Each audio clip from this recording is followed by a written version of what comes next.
মৰিয়নিৰ গিবন অভয়াৰণ্যৰ এটি উন্মুক্ত নলাত পৰিল পোৱালিসহ ৬টাকৈ হাতী।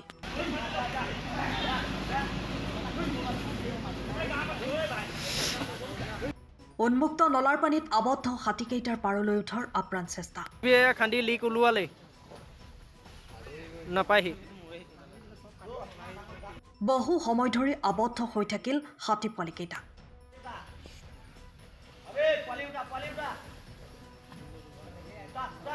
মৰিয়নিৰ গিবন অভয়াৰণ্যৰ সমীপৰ এটা উন্মুক্ত নলাত আবদ্ধ কেইবাটাও হাতী পোৱালি। ইটা ভাটাৰ বাবে জেচিবিয়ে খন্দা উন্মুক্ত পুখুৰীত পৰিল পোৱালিসহ ৬টাকৈ বন্যহস্তী। গিবন অভয়াৰণ্যৰ পৰা খাদ্যৰ সন্ধানত ওলাই অহা বনৰীয়া হাতীৰ প্ৰায় ৪০-৫০জনীয়া জাকটোৱে নিশা মৰিয়নি দিহিঙীয়া গাঁৱত প্ৰৱেশ কৰিছিল। গিভয়াৰণ্যৰ সমীপতে থকা বাহনীডৰাৰ মাজত থকা জেচিবিৰ দ্বাৰা খন্দা এটা উন্মুক্ত পুখুৰীত পৰি আবদ্ধ হৈ পৰে ৬টাকৈ হাতী। ইয়াৰে ২টা হাতী উঠিবলৈ সক্ষম হয় যদিও পোৱালিসহ ৪টাকৈ হাতী পানীৰ মাজত আবদ্ধ হৈ পৰে। পাৰলৈ উঠিবলৈ আপ্ৰাণ চেষ্টা কৰা দেখা গ'ল হাতী পোৱালিকেইটা।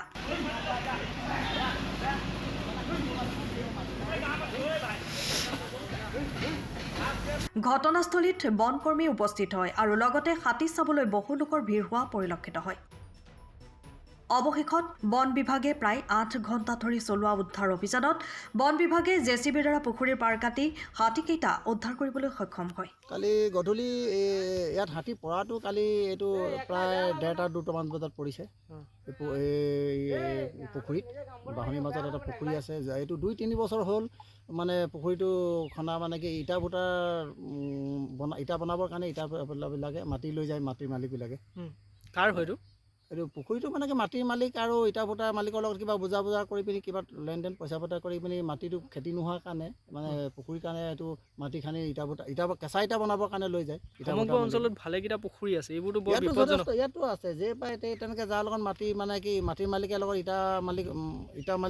ইটা ভটাৰ মালিকৰ এইটো বুজা পৰা থাকে। তেওঁবিলাকে আৰু খেতি নোহোৱাৰ কাৰণে বাম মাটিৰ কাৰণে মানে ধানটো নহয় তেনেকৈ, সেইটো কাৰণে মানে কি পুখুৰী খান্দিবলৈ দি দিয়ে। হাতীটো কিমান দেৰি আবদ্ধ হ'ল? হাতীটো কালি প্ৰায় ১:৩০-২টা বজাৰ পৰা পৰি আছে, এতিয়াতো 9টা বাজিব হৈ গ'ল আৰু দিনত। এতিয়া জেচিবি আহিল, এতিয়া জেচিবি খান্দি ৰাস্তা উলিয়াই প্ৰথম অৱস্থাত ৬টা পৰিছিলে। ৬টা পৰিছিলে। দলটো আছিলে 11-18জনীয়া তেনেকুৱা দল আছিলে। সৰু সৰু পোৱালি আছে, 1 বছৰীয়া, 1.5 বছৰীয়া, 2-3 বছৰীয়া তেনেকুৱা পোৱালিও আহিছে দলটোৰ লগত। এই এনেকুৱা ধৰণৰ এই যিবোৰ উন্মুক্ত গাঁত পুখুৰী বুলি কওঁ, এই পুখুৰীবোৰতো মানুহৰ মৃত্যু হৈছে আজি এনেকুৱা ঘটনা, এইবোৰ বন বিভাগে কোনো ব্যৱস্থা নলয় নেকি এনেকৈ যধে মধে খন্দাত? এইটো তেওঁবিলাকে গম পাব, তেওঁবিলাকৰ এটা দায়িত্বত থাকে। তেওঁবিলাকে এইবিলাক চাব লাগে তেওঁবিলাকে, আৰু তেওঁবিলাকক মানে কি মানে খবৰ দিলে মানে কি আহিব লাগে সোনকালে। যেতিয়া কালিতো গধূলি 7টা বজাতে ওলাইছে, আহিছিলে বাৰু। তাৰপিছত খবৰ দিয়াৰ পিছত 2-1 ঘণ্টা লেট হয়, তেওঁবিলাকৰ কিবা ক'ৰবাত হেৰি থাকিব পাৰে, কিন্তু আহিছিলে। আহি পিনি কি কৰিব, ইমান ৰাইজৰ মাজত তেওঁবিলাক 6-7জন মানুহ আহে আৰু চাই থাকে আৰু ৰাইজৰ লগত কি কৰিব। কালি ৰাতিৰ ঘটনাটো মানে এনেকুৱা, এটা ওলাই আহিলে আপোনাৰ আমাৰ বনৰীয়া হাতী ওলাই জীৱনৰ পৰা ওলাই অহাৰ পিছত এক্সপ'জ হৈ থকা মানে কিছুমান গাঁত আছিলে, ডাঙৰ ডাঙৰ গাঁতেই হয় আপোনাৰ। বিগ ফিল্ডৰ কাৰণে হেৰি কৰা হৈছিলে, এইখিনি কটা হৈছিলে। বিগ ফিল্ডৰ কাৰণে মানে খান্দি থোৱা হৈছিলে, খান্দি থোৱাৰ কাৰণে এক্সপ'জ হৈ থকা হেৰিত আৰু ছটাকৈ হাতী আছিলে, তাৰে ভিতৰত এটা কাপ আছিলে। সিহঁতি তাতে খেলা ধূলা কৰি আছিলে, তাতে ফচি গ'ল। মানে অলৰেডি পানী বহুতখিনি তাত এক্সপ্ল'ৰ হৈ আছিলে কাৰণে পিছতকে 2-3 ঘণ্টাৰ ভিতৰতে দুটা হাতীটো নিজে নিজে উঠিলেই বাৰু। বাকীখিনি আমি সেই জেচিবিৰ সহায়ত শ্লোপ বনাই পেলাই উঠাই দিয়া হ'ল, ৰিকভাৰী কৰি দিয়া হ'ল, আৰু উইদাউট এনি ইঞ্জুৰি, কাৰো একো ইঞ্জুৰি নহয়, ইনক্লুডিং দ্য কাফ। তেনেকৈ সিহঁতি ওপৰলৈ উঠি আহিব পাৰিলে।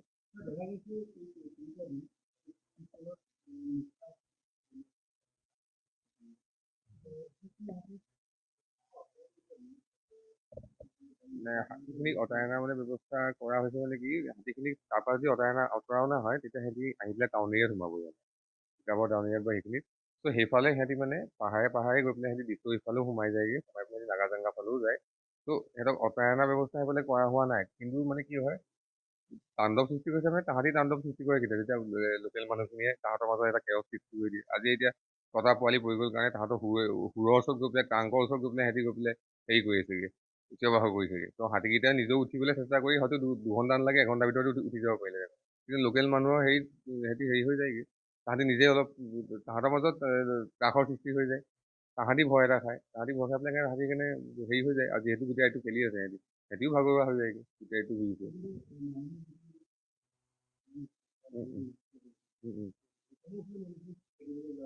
মানুহখিনি সেইখিনিও খেলিবলৈ যায় আৰু আচলতে এনেকুৱা অৱস্থাত এই 3টা মাহত মানে বিশেষ কমেণ্টৰিও একো লাভ নাই কেলে হাতী ওলাই আহিবই কাৰণ হাতীয়ে এই ধান খেতি এই সময়তে তাহাঁতি চবতকে বেছি ধানৰ সৃষ্টি কৰে আৰু এই সময়ত তাহাঁতি মানে যি পায় তাকে হেৰি কৰি দিয়ে আৰু তাহাঁতি যিমানে পাব্লিক বেছিকে থাকিব তাহাঁতৰ মাজতো সিমানেই মানে হেৰি সৃষ্টি হৈ যায় কান্দৰ সৃষ্টি হৈ যায়